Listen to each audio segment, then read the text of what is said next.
Hello, and welcome back to our podcast, The Boss Ravioli Queens.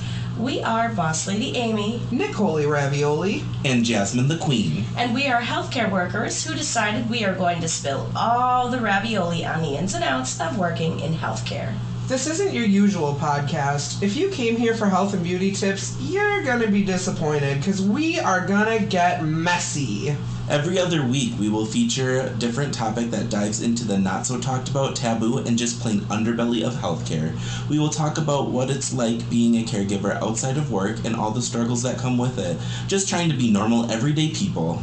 On that note, let's get messy. Warning, this podcast includes profane language, crude humor, mature subjects, and possible talk of bodily fluids. This may not be suitable for listeners under the age of 18. This episode is called We Can't Xanny Your Granny. 'Cause we can't without doctor's orders. In this episode, we're going to be covering, well, basically what I just said. We can't just do anything. Like, we have to have doctor's orders for everything, every medication that we give.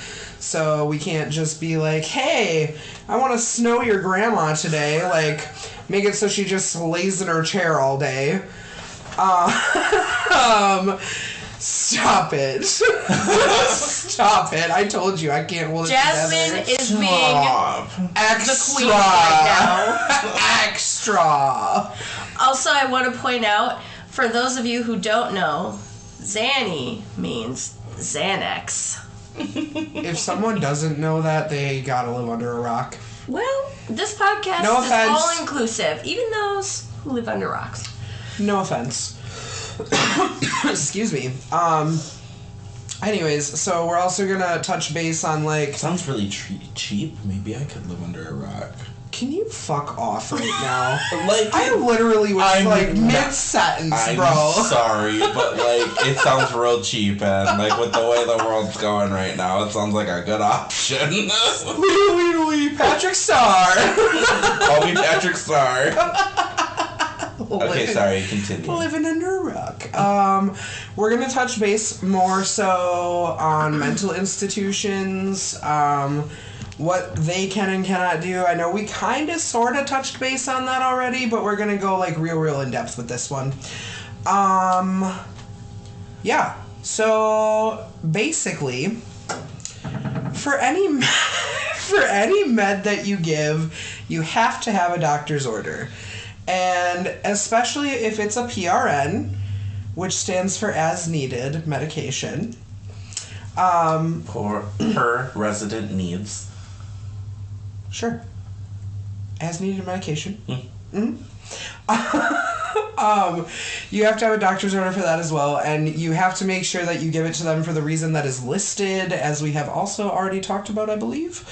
Yeah, you can't just be like, I don't like the way you looked at me. Here's a PRN. You gave me that look. Some days you wish you could, though. Here, Granny, have a Xanny.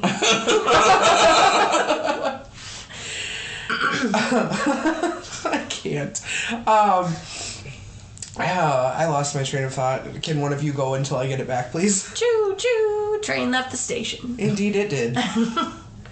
Yeah. So basically, as Miss Ravioli was saying, you absolutely cannot just be like, here you go, throwing out pills like candy. You get a clonazepam, and you get a clonazepam. Oh, here's a lorazepam for you. Here's some lorazepam. A Xanax. Ooh. A Xanax. A diazepam. Ooh, some trazodone.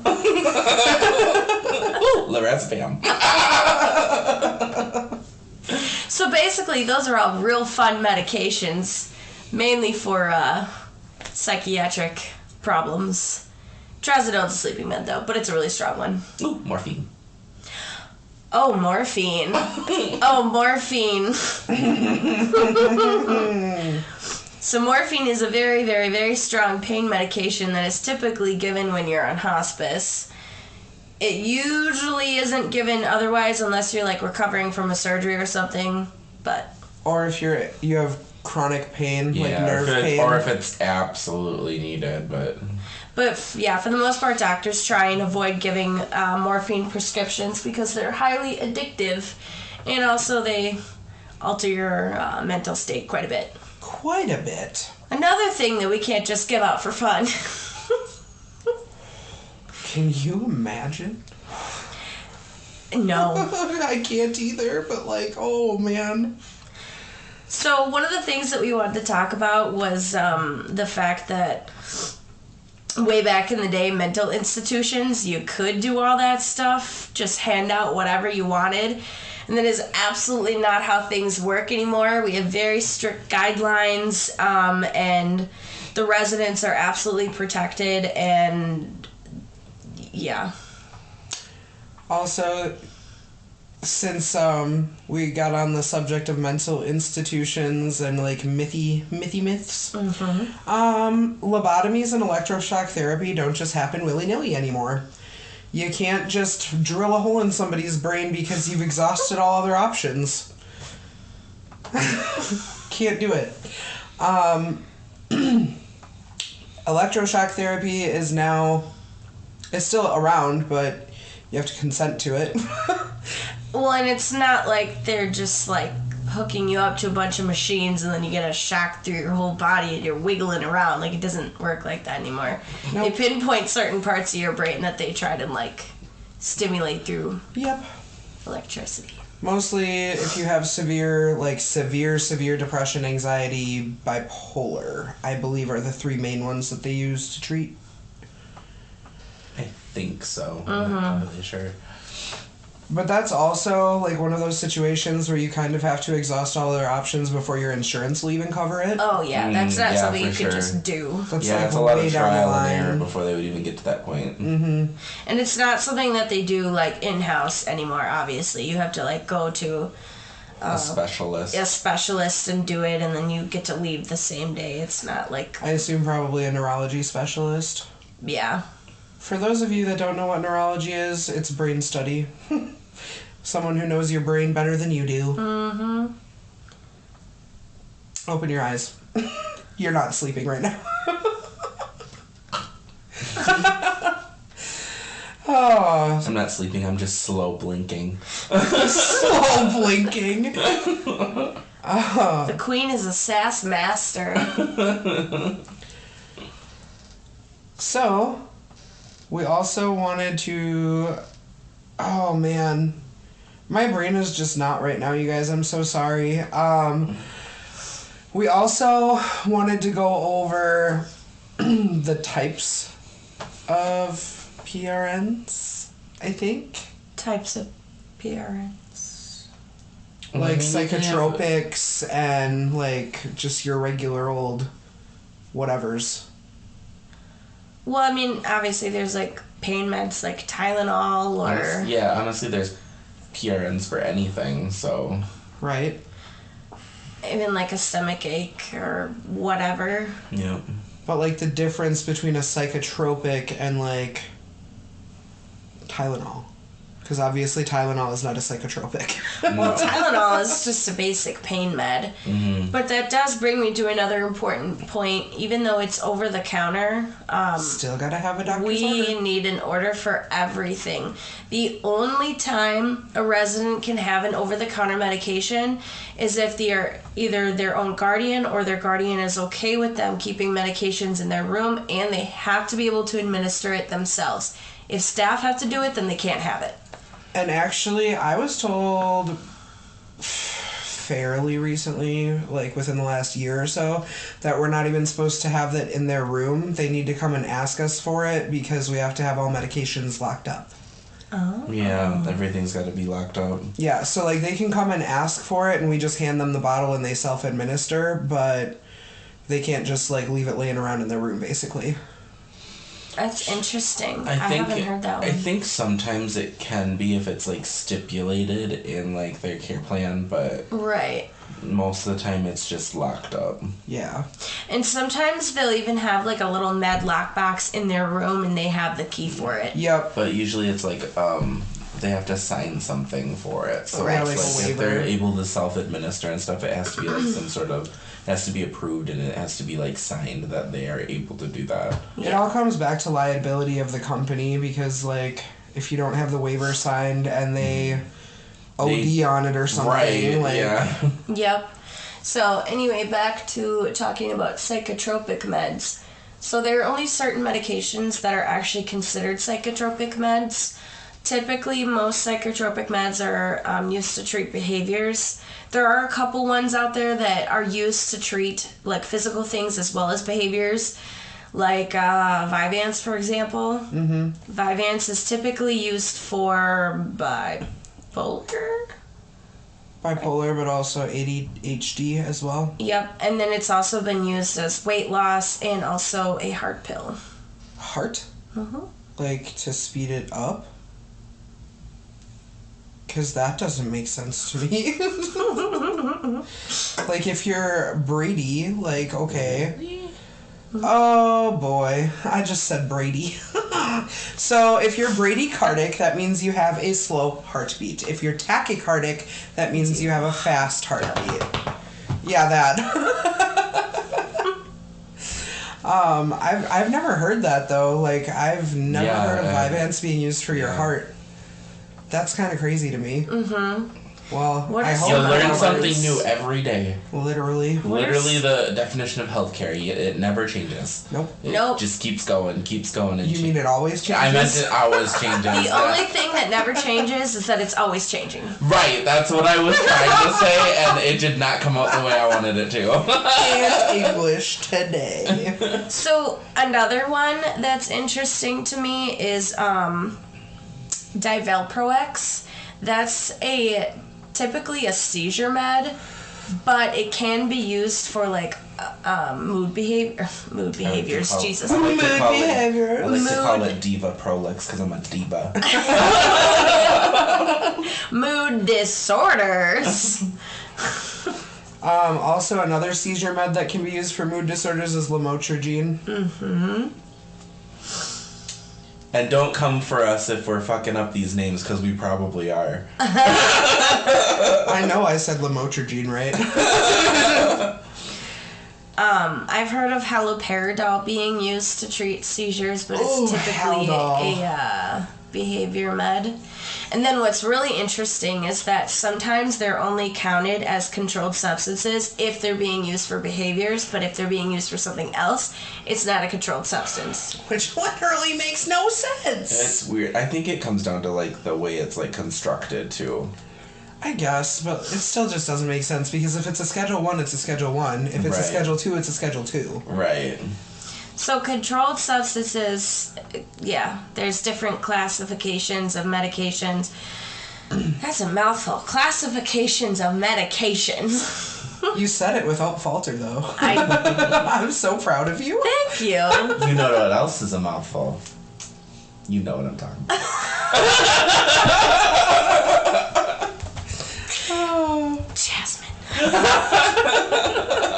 Jasmine. Yasmin. Anyway, so there's different classes of medications, and I know how to describe this, but words. Schedule 1 is like the highest, I think, right? Yes. Because it goes backwards in classification. So a Schedule 1 is like absolutely must be locked up, and a Schedule 2 is like, not Actually, that in bad. most facilities, Scheduled 1 has to be double locked. Right. So it has to be in like a locked closet or cart, and then it has to be in another box or area within that closet or cart, And the where box- it's locked again. But the box has to be bolted down, so Jinx. you cannot remove it. Yes. Because I mean, it's pretty well known that in the healthcare industry there have been some bad apples that have like stolen narcotics. Mm-hmm. Especially with like the fentanyl epidemic going on right now. That's a big thing. Are you okay? My head hurts. Oh, I'm sorry. That's it. That's it. So, fentanyl and morphine are like extremely common, especially in like a hospital setting. So those things really, really have to be kept an eye on, which is why at every shift change we do a narcotic count. So every single medication card that you have in there, you have to count every single pill separately. And never let your coworker be like, oh yeah, I haven't used any of these, we don't have to count. Never ever do that. No, because if there actually is something missing, you're fucked. Indeed. If narc count is off, your supervisor or facility director, whatever, they have to contact everyone in the facility, and every staff member has to come in and they have to drug test immediately. Yep.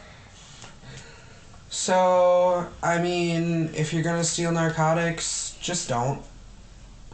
Like, if it ever pops in your head... It's not even worth it. If it ever pops in your head, just don't. It's a bad idea. You'd be better off getting them from a drug dealer on the street. Mm-hmm. I feel like... Let's not do that, but... I feel like some people are, like, making Don't it out take to that be, as like, advice. making it out to be, like, a get-rich-quick scheme or something. Because I feel like some people literally would just turn around and sell it. Right, yeah. Right. So that brings me to another thought. Caregiver background checks. Oh. So one of the ways that we have really gotten away from how we used to do stuff way back and how, you know, they could just hire anybody off the street, or they could take pills or whatever. Caregiver background. Just pause it. Sorry, we just visited our drug dealer. Just kidding. No, Jasmine just will not let Boss Lady Amy over here finish a thought without doing something to make her laugh, and it's really funny. Well, these two know that I can't get through anything without laughing, so... Nothing. She couldn't even... We had to have Nicole Ravioli here say the title because Amy can't get through it Without laughing. I can say it. Say it. Stop it. Okay, fine. We can't say any your granny. There. You're still laughing. Okay, reeling it in. Amy, back to you. Okay, caregiver background checks. Yeah. You're laughing at me saying yeah. I hate you both. So, I think what Amy is trying to say is that background checks for caregivers are always a thing now, and if your company doesn't do background checks, that's probably a red flag. Don't work there. I'm sure that it's probably not even a red flag at this point. It's probably a red building. So a caregiver background check is different from a normal background check. It goes more in depth, and then they also check, like, if you have a... like registration, if you're on any registry or have a certification or whatever. It can be even something as simple as like a domestic thing on your background check. Because I mean, if you have a history of any type of like abuse or anything, like That's probably a no. Yeah. Exactly. Yeah, so that's one of the many ways that we've gotten way far away from mental institutions in the past. Yeah, because back in the day, like, any Joe Schmo could walk in and just be like, hey, I want a job, and they'd pretty much be like, okay, we're short-staffed anyway. Right. Because, I mean, for real, like, especially back in the day, it took a special kind of special to work there. Yeah. Like, for institutions, you know? Mm-hmm, for sure. And, like, obviously, it's like now where you have your good ones and bad ones, but back then, the bad ones got away with way more. Mm-hmm. Yup. I don't miss those times. You weren't alive. You were just waiting for one of us to catch that, right? Don't tell my secrets. spilling all the ravioli on Jasmine the Queen today.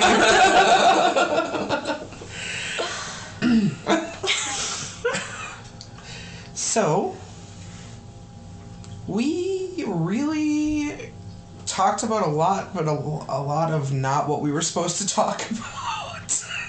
This, I guess, is our entertainment episode. I guess. This is our we've been doing this for way too long episode. Yo. So basically, the moral of the story is we cannot, in fact, xanny your granny without doctor's orders and a legitimate reason. There's absolutely nothing we can do without an order. It's gotta be in the care plan. Mm-hmm. And if you're just popping meds like candy and giving them out, you will be found out.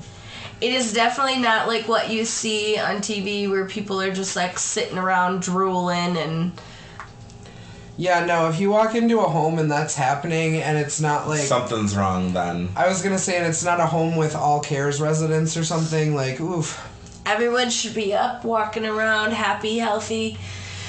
If it's not like that, then there's something wrong. Mm-hmm. Because their safety and their comfort is our top priority. Like, honestly, if you ever walk into a home that I've worked in, like, in the summer, we're usually chilling outside, having a good old time, like... Grilling some food. Yep. Yeah, there's a lot of, I guess, myths about how things happen today as far as, like, facilities and homes go, and that's just not the case anymore. Or, like, Grey's Anatomy with insurance. Yeah, we're just gonna not bill your insurance and pay for it ourselves. I mean, that would be great if doctors would do that, but that's not a thing. No, that doesn't happen. Long pause for dramatic effects. I'm blank. I literally just went blank. Train left the station. Choo choo. Literally. So we got laughing gas over here and, like, no gas over here. Yeah, like my tank, I was like, Well, I think it's safe to say that we pretty much covered all that we wanted to cover in this episode. I apologize. We apologize that they're not quite as long, but in the end, you still get to hear all about it. Yeah. Even if we don't have quite as much to say sometimes. So, until next time. bye! Bye! This has been the Boss Ravioli Queens podcast with your hosts, Boss Lady Amy, Nicole Ravioli, And Jasmine the Queen.